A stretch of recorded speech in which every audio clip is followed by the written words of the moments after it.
नमस्कार, आज आपण बघणार आहे ताकाची कढी।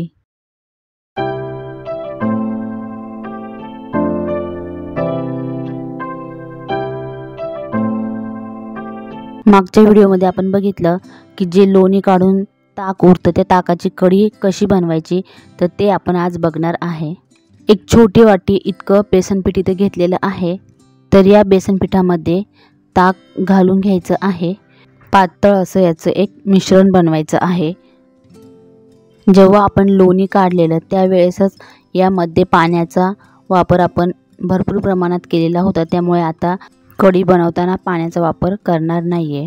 घरगुती पद्धतीने लोणी आणि तूप कसं काढायचं याचा व्हिडिओ मी बनवलेला आहे, त्याची लिंक डिस्क्रिप्शन बॉक्समध्ये तुम्हाला मिळेल। पातळसर असं बॅटर याचं बनवून घ्यायचं आहे। गॅसवरती कढई गरम करायला ठेवायची। कढई गरम झाल्यानंतर त्यामध्ये 2 मोठे चमचे तेल घालून घ्यायचे। तेल गरम झाल्यानंतर 1 चमचा मोहरी घालून घ्या। मोहरी तडतडल्यानंतर 1 चमचा जिरे घालून घ्या। त्यानंतर 12 ते 15 लसणाच्या पाकळ्या,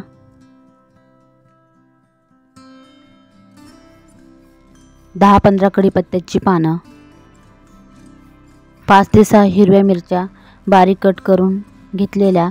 तुम्हाला तिखट आवडत असेल त्यानुसार तुम्ही हिरवी मिरची कमी जास्त करू शकता। हे सर्व तेलावरती आपल्याला चांगल्या प्रकारे फ्राय करून घ्यायचं आहे।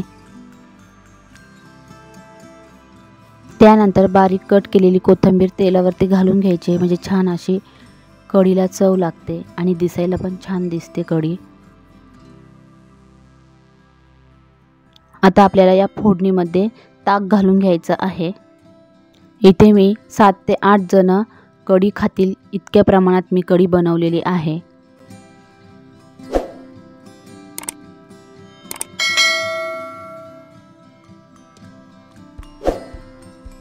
बेसन पिठाचं जे बॅटर बनवून ठेवलेलं होतं पातळ असं, ते यामध्ये घालून घ्यायचं आहे आणि व्यवस्थित चांगल्या प्रकारे मिक्स करून घ्यायचं आहे। आता बेसन पिठाऐवजी तुम्ही तांदळाचं पीठ पण वापरू शकता। इथे अर्धा चमचा हळद घालून घ्यायची आहे।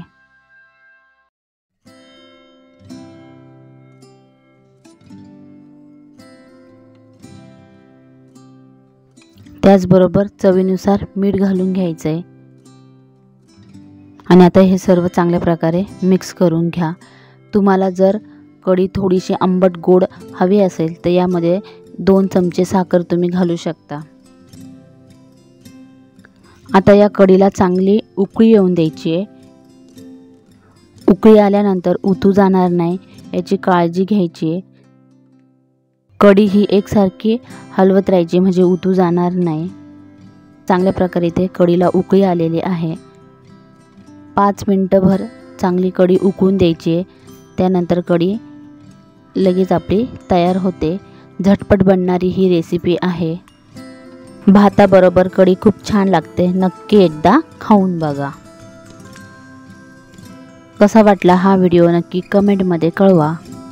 असेच नवनवीन रेसिपीचे व्हिडिओ बघण्यासाठी राणीज होममेड डिश चॅनेलला सबस्क्राईब करा। व्हिडिओ आवडला तर लाईक करा, शेअर करा। भेटूया पुढच्या नवीन डिशमध्ये, तोपर्यंत बाय बाय।